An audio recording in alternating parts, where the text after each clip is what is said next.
নামাজে মনের মধ্যে শুধু বাজে চিন্তা আসে, সেক্ষেত্রে করণীয় কি? অজু করে নখ কাটলে কি অজু ভেঙে যাবেন? পুরুষের দায়ের ভিতরে কি অজুর পানি না গেলে অজু হবে? কারোর সামনে পারফিউম দিয়ে গেলে গুনাহ হয়, কিন্তু লোশন দিয়ে গেলেও কি গুনাহ হবে? অজু করার সময় সব অঙ্গ একবার করে ধুলে কি অজু হবে? জুমার জামাত না পেলে কি করব? বাথরুমের ভিতরে অজু করা যাবে কিনা? স্ত্রী নামাজ পড়লে স্বামী দেখলে কোনো সমস্যা আছে কিনা? গর্ভাবস্থা সহবাস করার ব্যাপারে শরীয়তে নিষেধাজ্ঞা আছে কি? মেয়েদের ক্ষেত্রে চোখ এবং হাতের পাতা পর্দা করা কি জরুরি?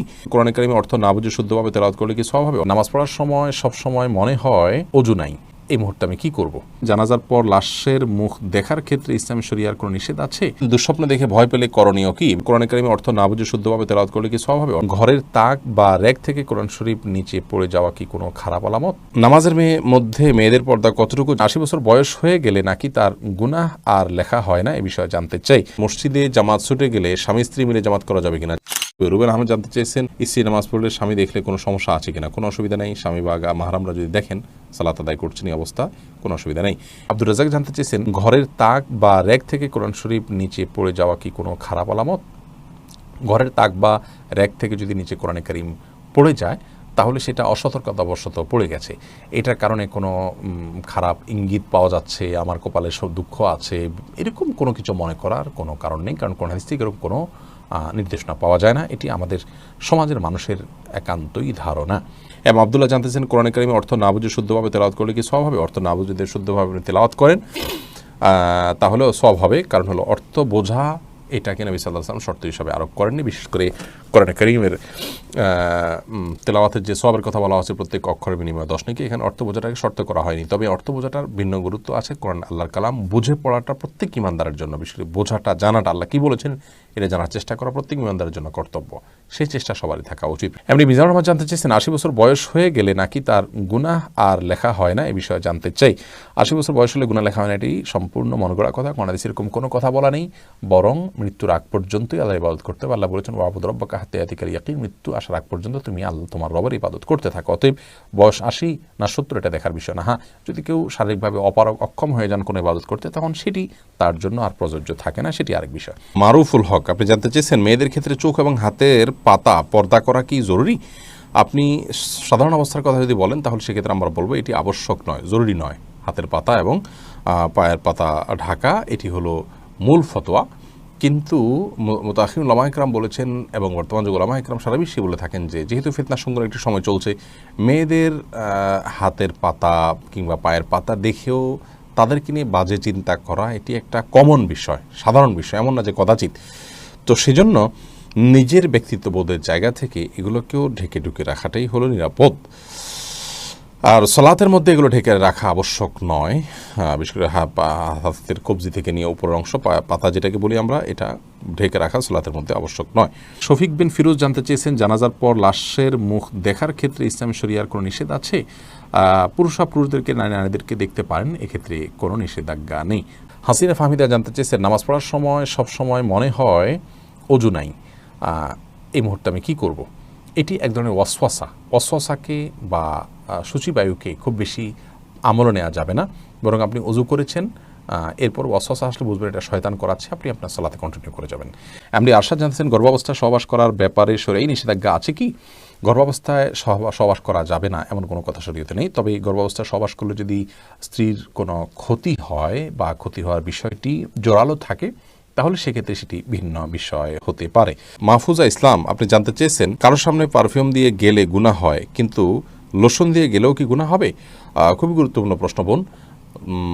পারফিউম হোক আর লোশন হোক, সুগন্ধি জাতীয় কোনো কিছু দিয়ে পরপুরুষের সামনে গেলে বা বাহিরে গেলে, এবং সেটি যদি অন্যের দৃষ্টি আকর্ষণ করে বা অন্যকে আপনার দিকে আকৃষ্ট করে, তাহলে সেক্ষেত্রে এটি গুনাহের কারণ হবে, হোক সেটা পারফিউম, হোক সেটা লোশন বা অন্য কোনো কিছু। জাকারিয়া আলিফ আপনি জানতে চেয়েছেন, দুঃস্বপ্ন দেখে ভয় পেলে করণীয় কি? বাম দিকে ঘুম থেকে ওঠার সঙ্গে সঙ্গে বাম দিকে 3 বার খুব আলতো করে থুতু ফেলে আমানতু বিল্লাহি ওয়া রাসূলিহি পাঠ করবেন।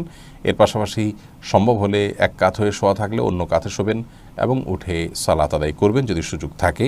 দুঃস্বপ্ন ইনশাআল্লাহ দূর হবে। তারেক আজিজ জানতে চেয়েছেন জুমার জামাত না পেলে কি করব? জুমার জামাত যদি মিস হয়ে যায়, অন্য কোথাও জামাত পেলে সেখানে পড়বেন, কোথাও যদি না পান তাহলে সেক্ষেত্রে আপনি জোহর আদায় করে নেবেন ওই দিনের। সোয়াব সদর আপনি জানতে চেয়েছেন মসজিদে জামাত ছুটে গেলে স্বামী স্ত্রী মিলে জামাত করা যাবে কিনা? যাবে, স্বামীর সামনে দাঁড়াবেন, স্ত্রী পিছনে দাঁড়াবেন, এটা মাঝে মধ্যে হতে পারে, নিয়মিত এরকম করা উচিত নয়। জোনায়েত আল হাবিব জানতে চেয়েছেন আমি একজন প্রবাসী, আরব দেশে থাকি, কাজ করার সময় আরবি লেখা পায়ের নিচে থাকে, এটা নিয়ে মাঝে মধ্যে অনেক চিন্তিত থাকি, তাহলে কি আমি জেনে বুঝে গুনাহ করছি?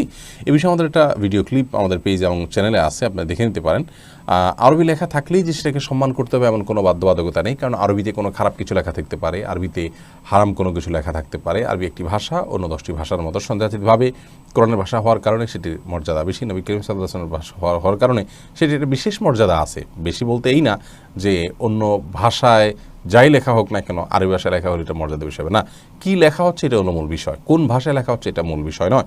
অতএব আপনার পায়ের নিচে যদি আরবি কোনো লেখা পড়ে, সেটা সাধারণ কোনো লেখা হয়, কোরআন হাদিসের কোনো কিছু না থাকে, তাহলে ইনশাআল্লাহ এর কারণে আপনার গুনাহ হবে না এবং এর কারণে আপনার খুব বেশি পেরেশান হওয়ার কোনো কারণ নাই। তবে আরবি শুধু নয়, যে কোনো ভাষাই পায়ের নিচে প্রয়োজন ছাড়া বা ইচ্ছাকৃতভাবে মানানো উচিত নয়। ভাষার প্রতি, শিক্ষার প্রতি সম্মানের অংশ হিসাবে এই কাজটি আমাদের না করা উচিত। তবে যদি সাধারণ লেখা পায়ের নিচে পয়সা আরবি হয় তো এর কারণে কোনো গুনাহ হবে না ইনশাআল্লাহ। ইসলামিক পোস্ট এডি থেকে জানতেছেন বাথরুমের ভিতরে ওযু করা যাবে কি না? এই বিষয়ে আমরা আগে বলেছি, ওযুতে শুরুতে বিসমিল্লাহ বলতে হয়। বাথরুমের ভেতরে যদি আপনার বাথরুমের যে প্যান বা কমোড, এটা আর টেপ, এই দুইটা মাঝে কোনো পার্টিশন না থাকে, তাহলে একই জায়গায় থাকলে সেখানে আল্লাহর নাম নেওয়াটা অনুচিত, অনুত্তম কাজ, অপছন্দনীয় কাজ। সেজন্য বাহির থেকে বিসমিল্লাহ বলে আপনি ওযু শুরু করে তারপরে ভেতরে গিয়ে পাওটা ধুলেন, সেটা ঠিক আছে। অথবা বাথরুমে ওযু করলেন কিন্তু বিসমিল্লাহটা মনে মনে বললেন, এই দুইটা কোনো একটা আপনি করতে পারেন। সাইদ রানু ইসলাম জানতে চেয়েছেন পুরুষের দাড়ির ভিতরে কি ওযুর পানি না গেলে ওযু হবে? দাড়ি দেখতে হবে ঘন নাকি পাতলা। যদি পাতলা হয় তাহলে সেক্ষেত্রে তার গোড়া পর্যন্ত পানি পৌঁছাতে হবে, যদি ঘন হয় তাহলে সেক্ষেত্রে আপনার বাহ্যিক অংশে বা যতটুকু সম্ভব ততটুকু পানি পৌঁছালে চলবে। মুজাহিদ হোসেন জানতে চেয়েছেন ওযু করার সময় সব অঙ্গ একবার করে ধুলে কি ওযু হবে? ওযু হয়ে যাবে, সুন্নাহর খেলাফ হবে, জাস্ট এইটুকু ওযু হয়ে যাবে যদি পরিপূর্ণভাবে ধোন এবং কোনো জায়গায় শুকনো না থাকে।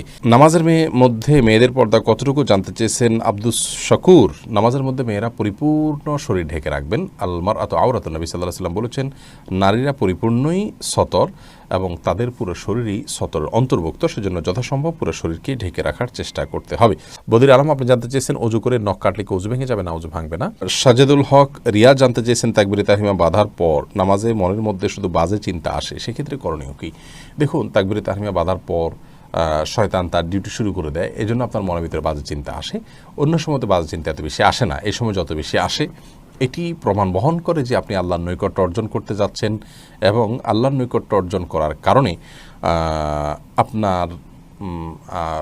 আপনাকে শয়তান দখলে নেওয়ার চেষ্টা করে এবং শয়তান আপনাকে বিভ্রান্ত করার চেষ্টা করে।